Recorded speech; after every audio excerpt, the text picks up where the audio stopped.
Hello दोस्तों, नमस्कार। अंकित exam sir YouTube channel में आप सभी का एक बार फिर से बहुत बहुत स्वागत है। आज मैं आप सभी लोगों के लिए एसएससी जीडी एग्ज़ाम में जो जैसा पेपर आता है उसी तरीके के बिल्कुल हूबहू प्रश्न लेकर के आया हूँ। इस सीरीज़ को लेने के बाद आप लोगों के मन में एक अलग ही लेवल पर कॉन्फिडेंस लेवल लेवल जगेगा। तो यहाँ से पक्का प्रश्न बनने वाले हैं आपके, बिल्कुल भी स्किप ना करें। और मैं आपको बता दूँ, आप सबके सहयोग और सपोर्ट से बहुत जल्द जो है बन के सब्सक्राइबर कंप्लीट हो चुके हैं और मोनेटाइज होने वाला भी है चैनल। तो आप सभी लोग, जो भी लोग पहली बार देख रहे हैं, तो प्लीज़ चैनल को सब्सक्राइब कर लीजिए और बेल आइकन को प्रेस कर लीजिए। इसी प्रकार से नए पैटर्न पर जीएस जीके की स्कोर कैसे फाइट कर पाएँ एग्ज़ाम में।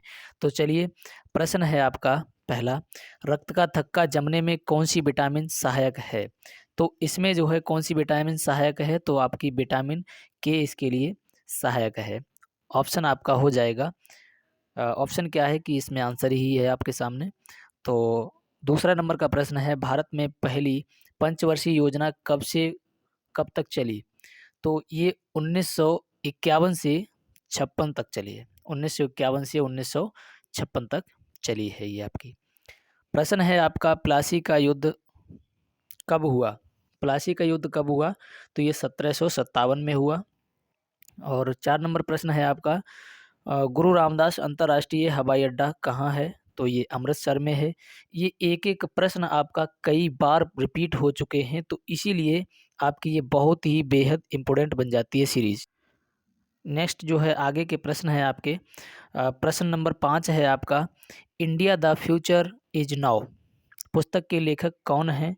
तो इस पुस्तक के लेखक कौन हैं? शशि थरूर हैं।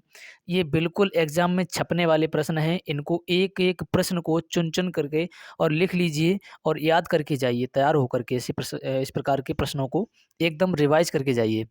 अगला प्रश्न है आपका, प्रश्न नंबर 6, कौन-सा रेलवे अरब सागर के समांतर चलता है? तो ये कौन-सा है? कोंकण रेलवे है। ये कौन-सा है? कोंकण रेलवे है। प्रश्न है आपका 7 नंबर, वर्ली चित्रकला किस राज्य में प्रचलित है? तो ये वर्ली चित्रकला जो है आपकी महाराष्ट्र राज्य में प्रचलित है। प्रश्न नंबर 8 है आपका, सबसे पहले कृत्रिम उर्वरक का प्रयोग किस सदी में हुआ था? तो इसके लिए आपका राइट आंसर हो जाएगा 19वीं सदी में हुआ था। नाट्यशास्त्र के रचनाकार कौन हैं? तो ये भरत मुनि हैं। कौन है? भरत मुनि है। चलिए, इसी सीरीज में नेक्स्ट 10वां प्रश्न है आपका, देखते हैं। प्रश्न क्या है कि पंडित रमाबाई पंडित रमाबाई किस भाषा से संबंधित कवित्री थीं? तो ये संस्कृत भाषा से संबंधित कवित्री थीं। प्रश्न नेक्स्ट है 11 नंबर आपका, कि 2011 में भारत का लिंगानुपात कितना था? मानी कितना है 2011 की जनगणना के आधार पर? तो ये लिंगानुपात था आपका 943। नेक्स्ट आगे बात करेंगे, तो प्रश्न है आपका 12 नंबर, 1857। देखिए, 1857 के विद्रोह पर आधारित इन मेमोरियन पेंटिंग किसने बनाई थी?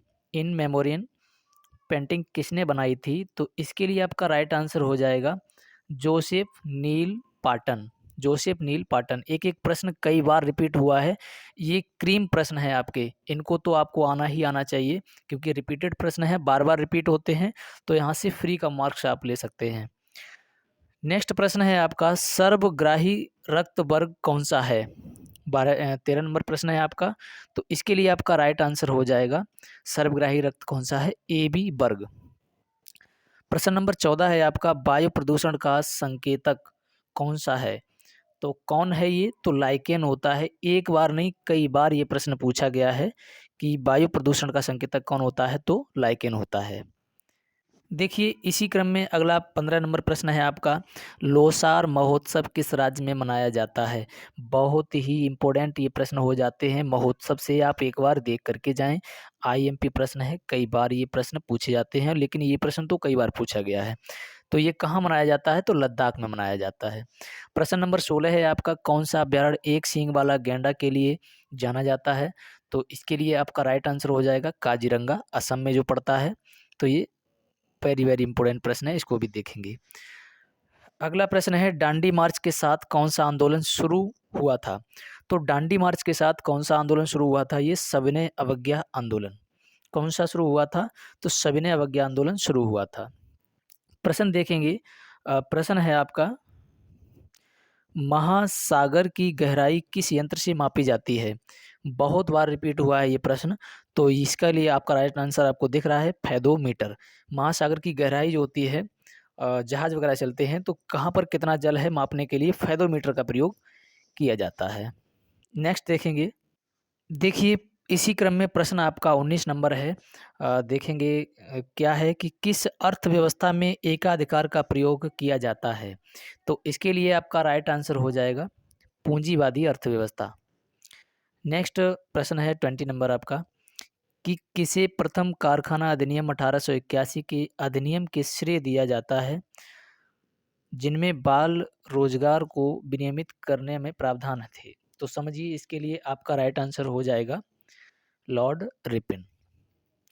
20 नंबर प्रश्न का राइट आंसर हो जाएगा लॉर्ड रिपन। और आपका सपोर्ट लब बनाए रखो भाई।